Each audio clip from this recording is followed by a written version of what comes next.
अस्सलाम वालेकुम dear friends, welcome back to my channel. आज हम लेक्चर 5 का आगाज़ करेंगे। इससे पहले लेक्चर 4 की पार्ट नंबर 2 तक हमने अपना लेक्चर डिलीवर किया था जिससे में हमने पढ़ा था कि किसी भी मैट्रिक्स की इनवर्स आप कैसे फाइंड आउट कर सकते हैं। और ये भी हमने पढ़ा था कि हमें कब पता चल सकता है कि ये मैट्रिक्स मल्टीप्लिकेशन पॉसिबल है और इन मैट्रिसेस का मल्टीप्लिकेशन पॉसिबल नहीं है। तो सबसे पहले अगर आप उस वीडियोस को देखना चाहते हैं तो इस वीडियो के डिस्क्रिप्शन में आपको उसका लिंक मिल जाएगा, उससे आप हमारा प्रीवियस लेक्चर देख सकते हैं।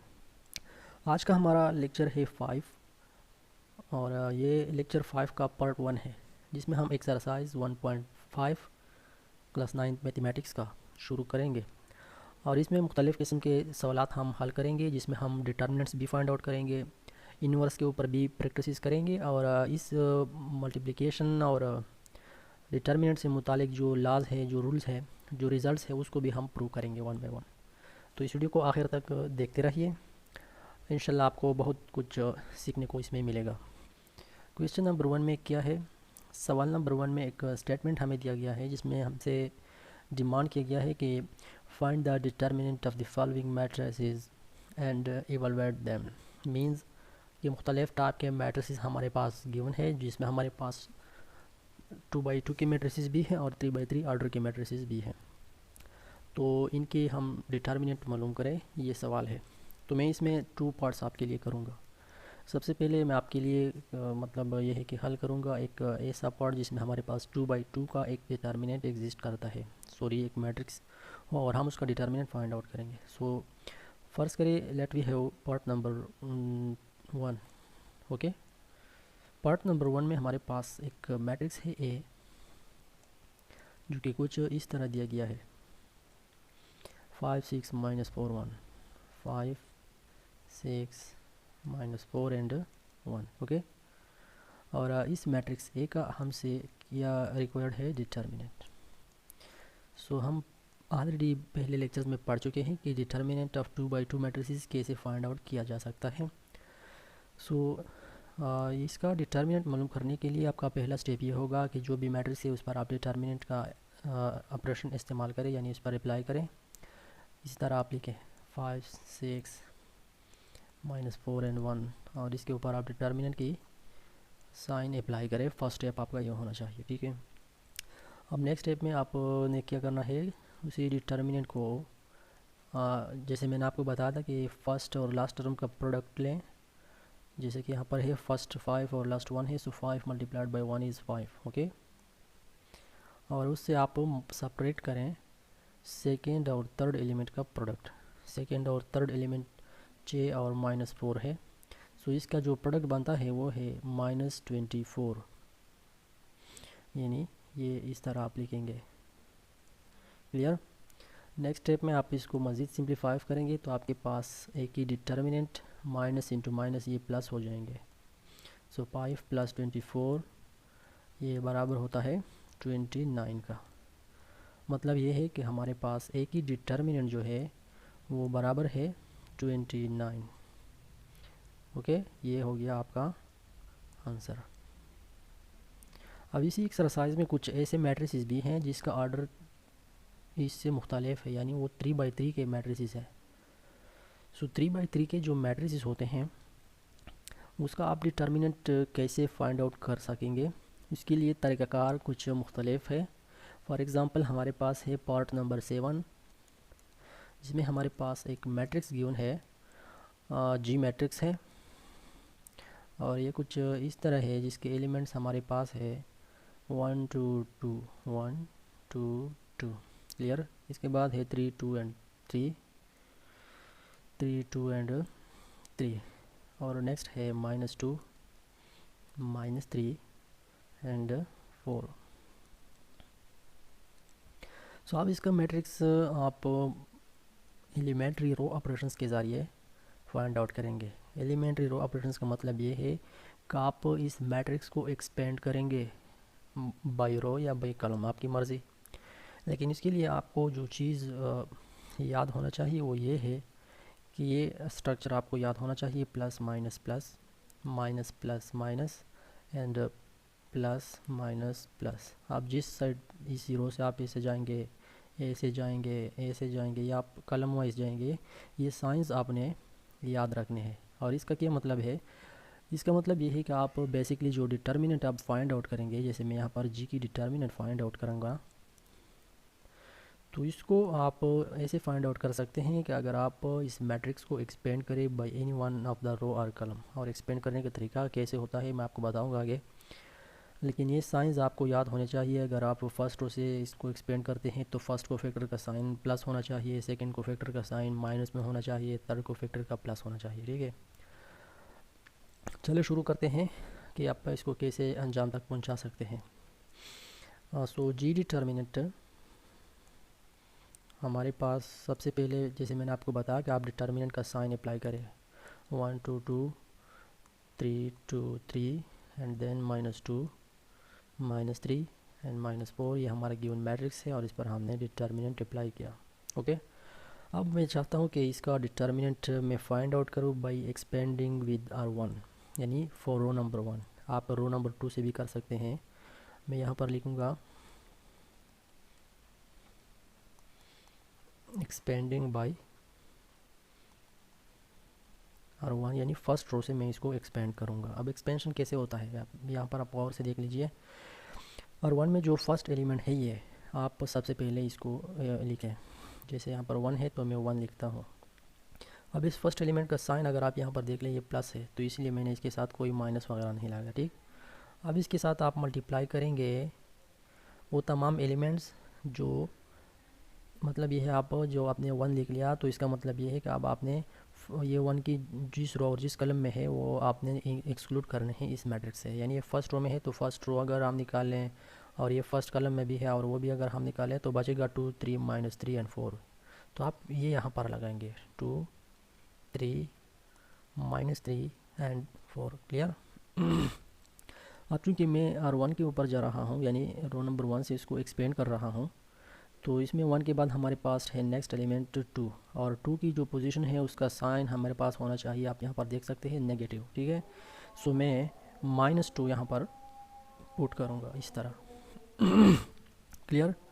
अब इसके बाद आपने इसके साथ क्या मल्टीप्लाई करना है, एक 2/2 का डिटर्मिनेंट आपने इसके साथ मल्टीप्लाई करना है, जिसमें वो तमाम एलिमेंट हों जो इस 2 के रो और कलम में के अलावा है। यानी आप जो 2 मैट्रिक्स जो 2 है यहाँ पर, ये कौन से रो में है आप उस रो को भी एक्सक्लूड करें, और जिस कलम में है उसको भी एक्सक्लूड करें। तो इस कलम में है और इस रो में है। ठीक है, सो फर्स्ट रो और सेकंड कलम अगर हम निकाल लें तो हमारे पास बचेगा 3 3 -2 एंड 4, 3 3 -2 एंड 4। ओके, अब इसके बाद फर्स्ट रो में इस 2 के बाद हमारे पास एक और 2 भी है, और इस पोजीशन का जो साइन है इस टेबल में अगर आप देखें ये प्लस है, तो आप यहाँ पर +2 लगाएंगे। क्लियर है? ये हो गया +2, और इसके साथ आप मल्टीप्लाई करेंगे एक 2/2 का डिटर्मिनेंट। लेकिन वो कैसा डिटर्मिनेंट होगा, उसके लिए आपको इस पोजीशन पे जाना होगा जो 2 का है।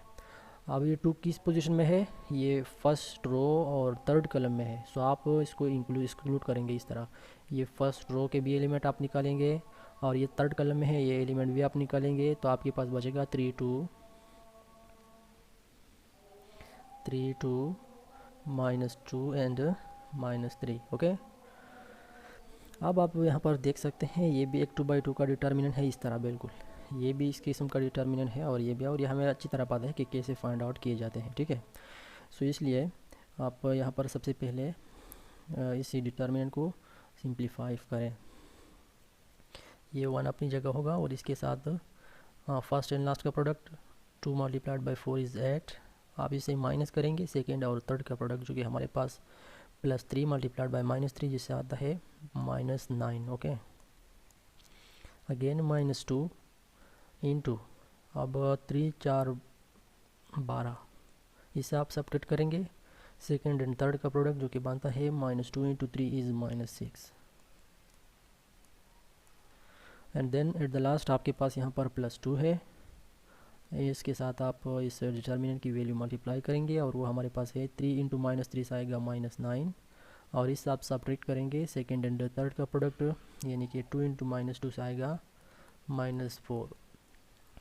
अब जस्ट सिंप्लीफाई करें इसको, सिंप्लीफिकेशन से आपके पास ये हो जाएगा 1 into 8 and minus into minus +9 -2 into 12 and minus into minus +6 और यहाँ पर है +2 इंटू -9 और minus into 9 minus into minus plus और ये 4। ओके, इसके बाद आपके पास इसके बाद आएगा, यहाँ पर मैं आपको दिखा दूँगा।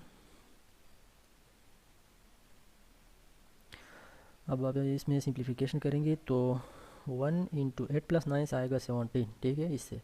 और 17 के साथ ये 1 जब मल्टीप्लाई होगा तो ये वही 17 रह जाएगा। सो 17 आपके, इसके बाद आपने मज़ीद माइनस, इस ब्रैकेट को अगर आप सिंप्लीफाई करें ये वाला 12 जमा 6 से आएगा 28। तो यहाँ पर हम लिखेंगे 36। अगेन अगर इसको देखा जाए, यहाँ पर ये -9 +4 से हमारे पास आ जाएगा -5 और -5 के साथ ये 2 जब मल्टीप्लाई हो जाएगा तो टोटल आएगा -10। सो वो भी हम यहाँ पर लिखेंगे। आप इसकी सिंप्लीफिकेशन करेंगे तो आपके पास 17 माइनस इस आएगा 46 आ जाएगा और आखिर में जी डिटर्मिनेंट आपके पास आ जाएगी 17 माइनस 46 से आपके पास आएगा 29 -29। So this is the final answer. Clear? तो ये था आपका क्वेश्चन 1। इसमें जितने भी मैट्रिसेस हैं वो या तो 2x2 के मैट्रिसेस हैं इसी तरह, और या 3x3 के मैट्रिसेस हैं इसी तरह, ठीक है। सो इसका आपने डिटर्मिनेंट फाइंड आउट करना है। और 2x2 का आपको पता है इस तरह मालूम किया जाता है, और जब 3x3 का मैट्रिक्स होता है तो उसका आप ऐसे मालूम करेंगे। यहाँ पर एक बात मैं आपको बताता चलूँ कि अगर आपके पास 3x3 में कोई ऐसा मैट्रिक्स आता है जो 0 एलिमेंट भी कंटेन करता हो, फॉर एग्जांपल यहाँ पर 0 है, यहाँ है, यहाँ है, या जिधर भी है, तो मैं आपको प्रेफर करूँगा कि जिस रो में ज़ीरो की तादाद ज़्यादा होगी आप उसी रो या उसी कॉलम से आप इसको एक्सपेंड करें तो ज़्यादा अच्छा होगा, क्योंकि उससे आपको वो ज़ीरो वाला स्टेप इसी पॉइंट यहाँ पर नहीं करना होगा, ठीक है। आप डायरेक्ट एक्सक्लूड करेंगे। फॉर एग्ज़ाम्पल अगर यहाँ पर 0 होता यहाँ पर, ठीक है, तो मैं ये वाला स्टेप नहीं लिखता, ये इसको मैं एक्सक्लूड करता। तो ये बात आपको याद होना चाहिए, जहाँ भी 0 होगा उसी रो या कॉलम से आप इसको एक्सपेंड करेंगे। चलते हैं नेक्स्ट क्वेश्चन की तरफ। नेक्स्ट क्वेश्चन है हमारा क्वेश्चन नंबर 2। और क्वेश्चन 2 की जो स्टेटमेंट है वो ये है कि which of the following matrices are singular and which are non singular. मुख्तलिफ टाइप के मैट्रिसेस गिवन है, हमने सिर्फ ये फाइंड आउट करना है कि ये सिंगुलर है या ये सिंगुलर मैट्रिसेस नहीं है। सो जैसे आपको पता है कि सिंगुलर मैट्रिसेस वो होते हैं जिसका डिटर्मिनेंट 0 होता है, और जिस मैट्रिक्स का डिटर्मिनेंट 0 के बराबर ना हो हम उसको नॉन सिंगुलर मैट्रिक्स कहते हैं। सो क्वेश्चन नंबर 2 में हमारे पास 4 डिटर्मिनेंट्स है, बेसिकली 4 मैट्रिसेस हैं, और 4 के 4 मैट्रिसेस 2x2 ऑर्डर के हैं, ठीक है। सो बिल्कुल सेम प्रोसीजर है सबका। मैं आपके लिए एक पार्ट इसमें हल करूँगा, बाकी आप इसी तरह हल करेंगे, ठीक है। आपके पास है एक मैट्रिक्स है, मैं पार्ट नंबर 3 को सबसे पहले आपके लिए हल करता हूँ, इसके अलावा जितने भी है वो बहुत आसान है। सो 3 नंबर की जो पार्ट है, यानी इसमें हमारे पास एक मैट्रिक्स है C नाम से, और जो बराबर है 3A - 2B 2A and -B। Sorry, ये यहाँ पर प्लस है, क्लियर है। सो इस मैट्रिक्स के बारे में हमसे सवाल है कि आप इसको प्रूफ करें कि ये एक सिंगुलर है या नॉन सिंगुलर है। सो सिंगुलर और नॉन सिंगुलर तो तब हम डिसाइड करेंगे जब हमें उसके डिटर्मिनेंट का पता हो, ठीक है। तो सबसे पहले हम इसकी डिटर्मिनेंट मालूम करेंगे। नाउ फर्स्ट हम क्या करेंगे, we are going to find out, sorry यहाँ पर मैंने ए लिख लिया, ये सी है। फर्स्ट ऑफ ऑल हम सी डिटर्मिनेंट को फाइंड आउट करेंगे, ठीक है। सो सी की डिटर्मिनेंट अगर हम फाइंड आउट करना चाहें तो ये इस तरह होगा कि आप सबसे पहले 3A - 2B 2A और B के ऊपर आप डिटर्मिनेंट अप्लाई करें। आप भी जैसे कि आपको पता है कि इस टाइप के जितने भी मैट्रिसेस होते हैं उसका डिटर्मिनेंट जस्ट हम फाइंड आउट कर सकते हैं by multiplying the first and last terms. So 3A × B अगर हम इसको मल्टीप्लाई करते हैं तो ये हो जाएगा 3ab, और इससे आप सेपरेट करेंगे सेकेंड एंड थर्ड एलिमेंट्स का प्रोडक्ट, और ये आता है हमारे पास 2 इंटू -2 से आएगा -4, a इंटू बी से आएगा ab। क्लियर है?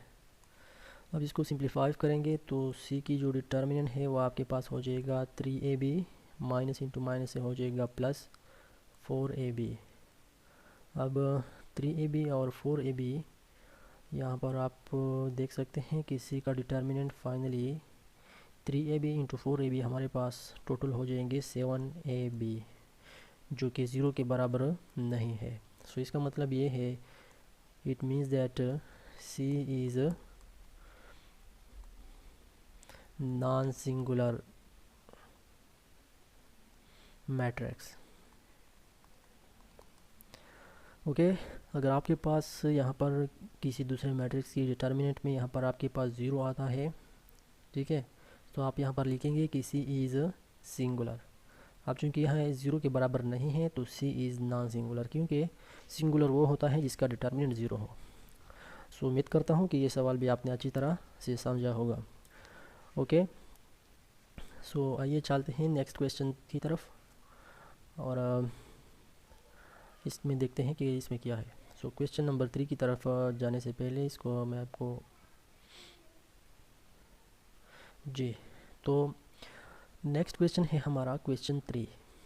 क्वेश्चन 3 की जो स्टेटमेंट है वो ये है कि find the adjoint of the following matrices, यानी मुख्तलिफ़ किस्म के मैट्रिसेस गिवन है, हमने इसका क्या करना है, हमने उसका एडजॉइंट मालूम करना है। और मैं आपको बताता चलूँ कि क्वेश्चन नंबर 3 में जितने भी मैट्रिसेस हैं सबके सब 2x2 के मैट्रिसेस हैं। सो इसीलिए परेशान होने की कोई ज़रूरत नहीं है, एक अगर आप समझेंगे तो आप खुद ब खुद बाकी क्वेश्चंस हल कर सकेंगे। सो मैं इसमें आपके लिए एक पार्ट ले रहा हूँ, पार्ट नंबर 2, जिसमें हमारे पास एक मैट्रिक्स है B, और B जो मैट्रिक्स है ये बराबर है -3, -1, 2 एंड 3। ये एक मैट्रिक्स हमें दिया गया है और क्वेश्चन है कि आप इसका डिटर्मिनेंट एडजॉइंट फाइंड आउट करें। सो कैसे फाइंड आउट किया जा सकता है एडजॉइंट? सिंपल बात है, आप को मैंने बताया था कि एडजॉइंट कैसे फाइंड आउट किया जाता है। सो पहले लेक्चर्स में हम ऑलरेडी ये पढ़ चुके हैं। बहरहाल अगर आप यहीं पे सीखना चाहेंगे पहली बार तो यहाँ पर भी आपको मैं बताता चलूँ कि आप एडजॉइंट फाइंड आउट कर सकते हैं just by changing the places of first and last elements, ठीक है, and then change the signs of second and third elements. Okay, so ADJ यानी कि एडजॉइंट ऑफ B हम मालूम करने वाले हैं। सो ADJ ऑफ B हमारे पास कैसे हो आ सकता है?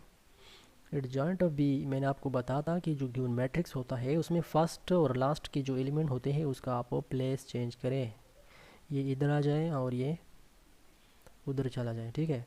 सो ये आपके पास हो जाएगा 3 एंड -3। ओके, और जो बाकी की दो एलिमेंट्स है उसके आप साइंस चेंज करें, जो पॉजिटिव है उसको नेगेटिव बना लो, जो नेगेटिव है उसको आप पॉजिटिव बना लो। सो ये इस तरह हो जाएगा +1 और ये हो जाएगा -2, and this is the final answer. Okay, so ये था हमारा क्वेश्चन नंबर 3।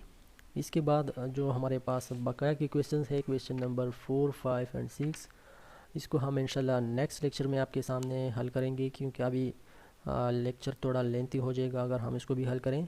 सो मैं उम्मीद करता हूँ कि ये वीडियो आपको पसंद आई होगी, यहाँ से आपने ज़रूर कुछ ना कुछ सीखा होगा। अगर फिर भी आपको इसमें कोई प्रॉब्लम है, कोई ऐसा पॉइंट है जो आपको अच्छी तरह से समझ नहीं आया है, तो आप बिला झिझक कमेंट बॉक्स में आप हमें मेंशन कर सकते हैं। इंशाल्लाह हम आपको भरपूर फीडबैक देंगे। सो नेक्स्ट लेक्चर में मिलते हैं, तब तक के लिए खुदा हाफिज़।